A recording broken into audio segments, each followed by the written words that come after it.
Nous abordons le chapitre 5. Nous allons voir dans ce chapitre quelques fonctions qui sont dites MSI. Alors les fonctions MSI, c'est des fonctions logiques qui sont toujours combinatoires et qui sont très génériques, qui permettent de réaliser beaucoup de fonctions en électronique numérique.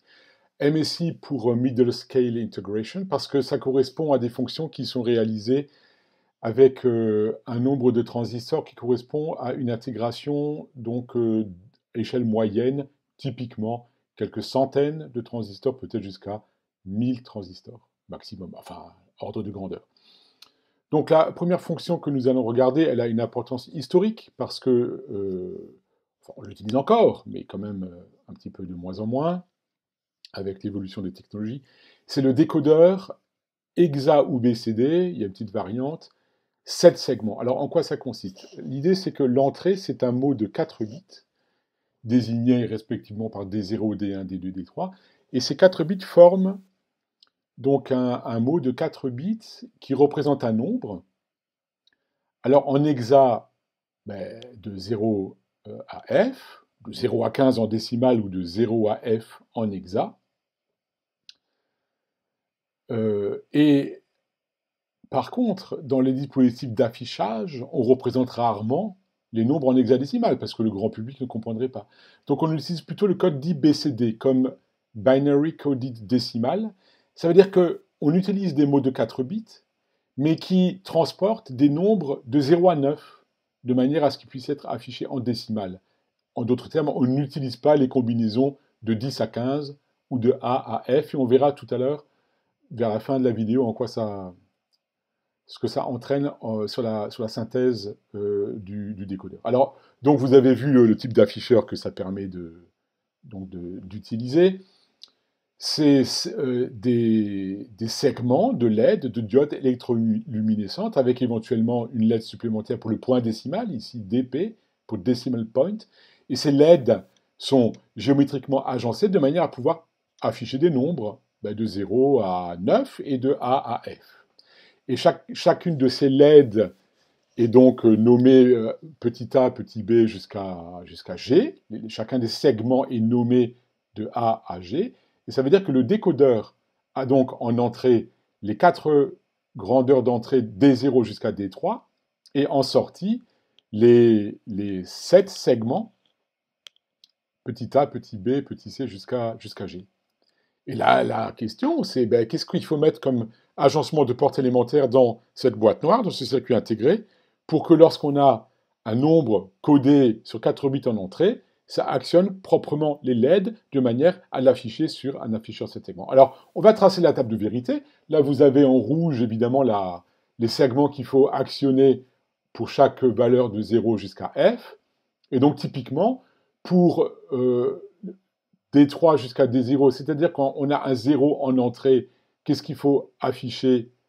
Ça veut dire que là, il faut afficher le nombre 0, et le nombre 0, c'est tous les segments allumés, sauf le G central qui va être à 0 dans la table de vérité correspondante. Ensuite, 1, pour afficher un 1, il faut actionner les segments B et C, éteindre tous les autres. Pour afficher 2, il faut allumer A, B, G, E, D, éteindre tous les autres. Ça veut dire que comme ça, ligne par ligne, vous pouvez complètement renseigner, alors, non pas la table de vérité, mais en fait les 7 tables de vérité, puisqu'il y a 7 fonctions, mais qu'on peut représenter sous forme synthétique par un tableau unique, puisque ces 7 fonctions petit a jusqu'à G sont fonctions des mêmes 4 variables d'entrée D0 à D3. Voilà. Donc ça, c'est la table de vérité. Et maintenant, nous allons faire, moyennant la méthode de Carnot, la synthèse du segment A. Alors, la première chose à faire, comme vous le savez, c'est de convertir la table de vérité dans un Carnot ici, 4 x 4, 4 lignes x 4 colonnes, parce qu'on a 16 combinaisons, 4 variables d'entrée. Vous vous souvenez qu'il faut travailler en code gré, avec échange par rapport à la table de vérité des 3e et 4e lignes, 3e et 4e colonnes, pour tenir compte de l'adjacence des cases du tableau de Carnot. Et ensuite, puisqu'on a mis D3 et D2 en ligne, c'est des poids forts, on remplit, en fait, voilà, ligne par ligne, avec les fameux échanges du code gré. Première ligne donne dans Carnot 1, 0, 1, 1, parce que les deux derniers 1, quand ils s'échangent, bah, c'est totalement transparent, on ne voit pas le résultat. Ensuite, 0, 1, 1, 1, encore échange transparent.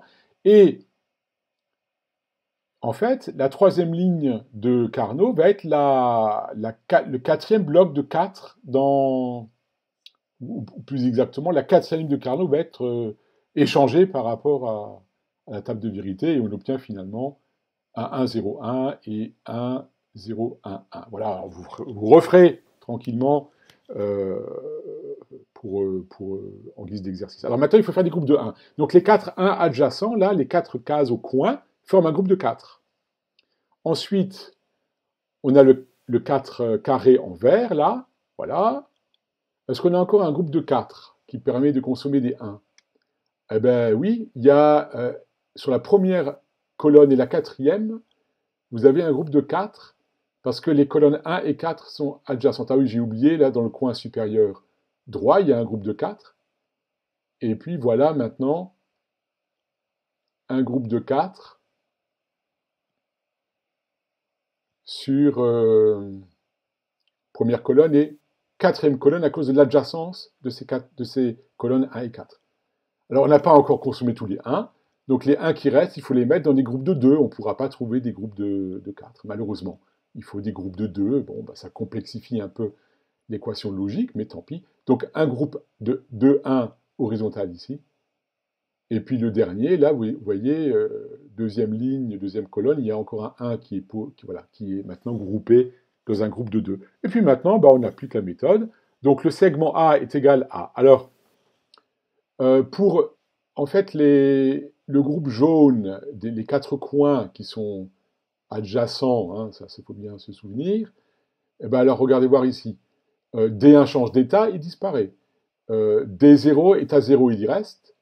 D2 est à 0, il y reste. D3 change d'état. Donc il va rester D2 bar et D0 bar. Ensuite, on a un 4 carré à droite, dans lequel D3 a changé d'état et D2 est à... Alors, hop, c'est le 4 tout en haut à droite, D3 bar et D1. Voilà. Ensuite, celui qui est en dessous, D2 et D1, puisque D0 a changé d'état. Et puis, on a le dernier groupe de 4, c'est celui qui est à cheval sur les colonnes 1 et 4. Et là, vous avez D3 et D0 bar, parce que D1, lui, a changé d'état. D3 et D0 bar. Et puis, il reste les groupes de 2. Alors, malheureusement, ben, ça fait des et logiques avec 3 variables d'entrée. Donc là, en l'occurrence, pour le premier, donc c'est celui du bas à gauche, non, pardon, celui du haut à droite, enfin au centre plutôt, D3 bar, puisque D3 est à 0, D2 et D0, et enfin celui du bas, en bas à gauche, D3 est à 1, D3 et D2 bar et D1, et D2 bar et D1 bar, puisque D0 a changé d'état dans le groupe de 2 en bas à gauche. Voilà la synthèse, vous voyez, par tableau de Carnot, et vous avez l'équation logique avec les portes élémentaires, des portes et des portes ou, et des portes non aussi, qui vous permet de construire donc cette fonction logique avec les portes élémentaires. Et puis bien sûr, évidemment, maintenant, il faudrait faire la synthèse des autres segments B, C, D, E, F, G, H, et je vous propose de faire au moins l'un ou l'autre sous forme d'exercice. Alors maintenant, si on a affaire à un code, non pas exact, vers 7 segments, mais si on travaille en BCD, ça veut dire que sur les variables d'entrée, on aura les combinaisons seulement de 0 à 9. Parce qu'on affiche du décimal et non pas de l'hexadécimal. On affiche du décimal.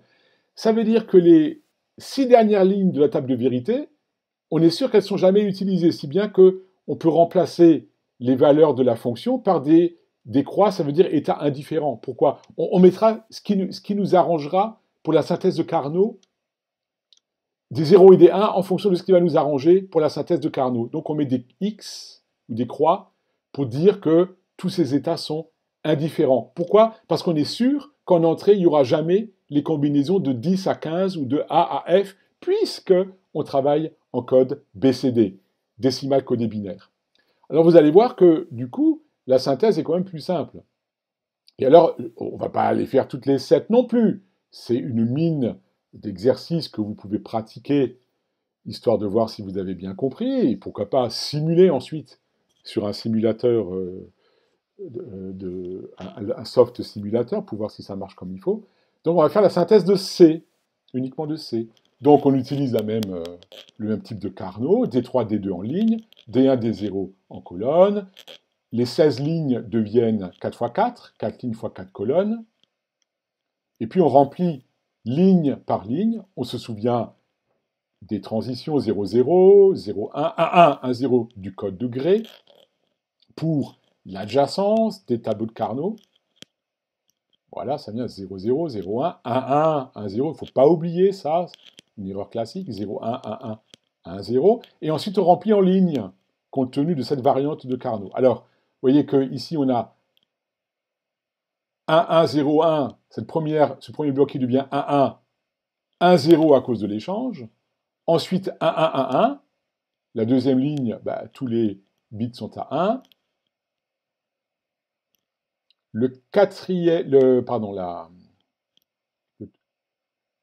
dernier bloc de 4,